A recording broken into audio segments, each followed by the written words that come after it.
Hey everybody, I'm Sara Gallegos and this is Colleen Tauke, sewing specialist for Fons and Porter. You are behind the scenes at the 3000 series of Love of Quilting, and we wanted to show you a cool little technique for creating wavy borders on quilts. Sometimes when you hear the word wavy borders, you think, what? But wavy borders, as in the alternate quilt that Marianne made, has this great wave on the outside. Now, scallops are usually things where it goes in, it comes back out hard. Okay. A wave is a gentle kind of a line that goes around. And Marianne created a really great one on her quilt. It's really pretty, and we didn't get to it in the episodes. We want to show you how to do it on your own.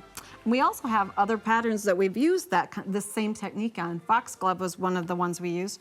And I've done a little bit of a sample here. This is kind of a cheater quilt in the center so that we could really focus on those outside borders and how you can get that curve created and be pretty precise on your repeat. Yeah. So what you need to do is measure the width of a side of your quilt. Most of the time we have 2 short sides and 2 longer sides. So we're going to take the length of the side of the quilt, just the quilt. Not including the borders. Not the border, yep. Right. Just the quilt top itself, the piece part. And you're going to cut a piece of freezer paper that's that size. Okay. So we've got the size of the side, and then you're going to have to make a decision. How many waves do you want to have along one side of your quilt? And in this case, just to make it simple, I just did 3. So I divided that length into thirds, and then I accordion fold that freezer paper. Perfect. Now, I'm going to create my curve along here, but if I want the curve to be somewhat of a mirror image, so it's kind of consistent, we can do one more little fold. Kind of like when you did I was gonna say, this feels like snowflakes. It's not cold outside today, but it's gonna be kind of a snowflake kind of day here. So we're gonna fold it in half one more time. Right. And then you gotta think of half of a wave. So we're gonna start along one side and we're gonna make just half of a wave. And you can, since it's paper, you can erase if you think, no, that's not gonna work. Or cut it and see if you like it. It's paper, you can always do it over again. You can always redo. So we're gonna cut this one and see how it works out. So I've got kind of, you don't wanna come to too much of a point, but you don't want it to be too flat either for your curve. So, take that away. Ta-da, let's see if we've got the big reveal. 3 accurate curves. Here we go.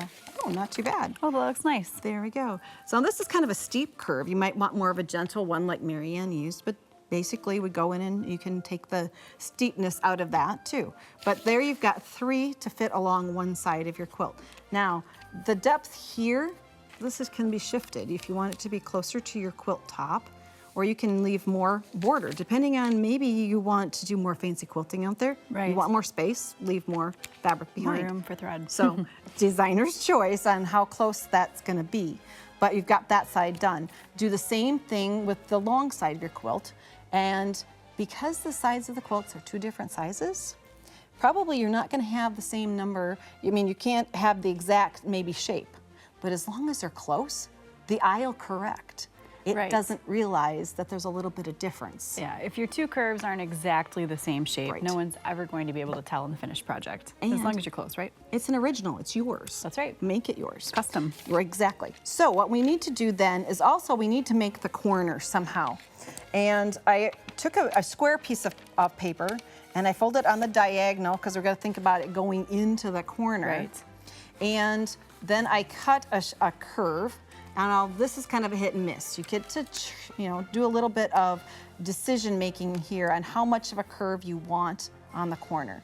So I can slide it in. It can be a real gentle curve.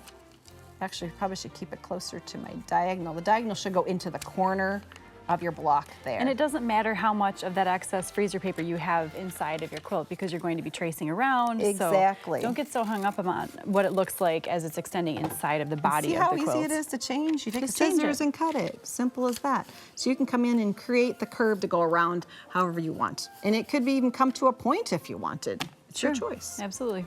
So then once you get the freezer paper determined exactly where you want it to lie, maybe I want it to have this much border. Friction pen, one of our favorite tools. One of their sewing best friends, right? Mm-hmm. Because when we make a mark, we can always take it away with the iron. And you just trace that shape onto your quilt border. And that way you can step back from it afterwards to make sure that it's the curve you want. If you don't like it, you can always take it away. You can always erase it and redraw. And once you made a commitment to the curve, then take your scissors in and just cut right along the edge. Cut it along your edge, and you could mark your corner and then cut everything all at once, and you get a nice, gentle slope. Exactly. As you're stitching. Great tip. So this is a really fantastic way for you to customize your own quilts. Don't be too hung up about the arch of the curve. Just create something that you like how it looks. Exactly. Thanks for joining us. Yeah.